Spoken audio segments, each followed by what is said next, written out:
the second question from Octavian, I don't understand this thing. It's a coded sedition. What does that mean? I'm a member of the CDC. I bleed blue. The CDC has not wavered on its support for me. In fact, the CDC endorsed my speakership. Because we cut across does not mean we don't belong to a political institution.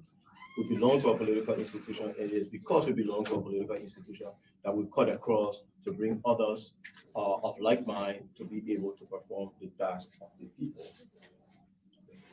Colleagues and their behavior in session. Look, in any parliamentary body, you have a certain degree of rancor, right?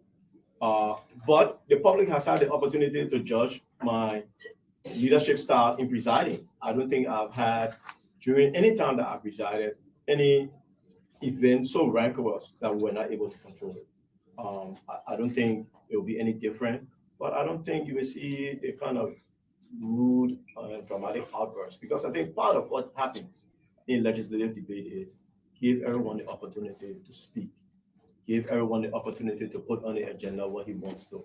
That's your job as speaker, not to control what people want or what they want to say, but to moderate the flow so that every voice gets heard in a reasonable fashion. I think if you do that, you will find that you will have less rancor within the body. Mounting. Okay, so I never said my team of lawyers have been called. There has been no lawyer that has been called from ILG before the legislature. But as a matter of principle, I know that B Mountain, one of their lawyers, is a lawyer from my firm. So automatically, that's my own self-policing. The rules don't require that. I left session. Same as UCI. My daughter is general manager over there. When their matter came, I left session. Okay?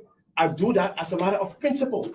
Okay? I don't have to be there. I don't have to talk to anybody. I don't have to listen to anybody. I don't have to participate. So the lawyers were not called, but the fact that there was B Mountain matter that came on the floor, I walked out of the session because I did not want to participate.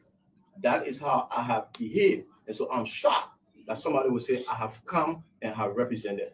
The other thing is with Pony, that make, when I tell people I needed to respond, some people say, oh, don't mind that, it's politics. Simply because these things get ingrained in people. If Pony was listening to the show, with all my explanation, he comes by and say the man represent all the public corporation again. That's almost repeating exactly what I have just debunked. Go to these public corporations and find out from them. If I'm other than the CBL and LPRC, if you find out we've done any work during my deputy speakership for any public corporation, then you can take issue with me. But I'm telling you, don't take my word for it. Go to these public corporations and ask them. And then ask my colleagues. I haven't gone to any one of them to say, I represent so-and-so corporation. Can you do X, Y, Z, or what have you? The maritime boss is a good friend of mine. Okay?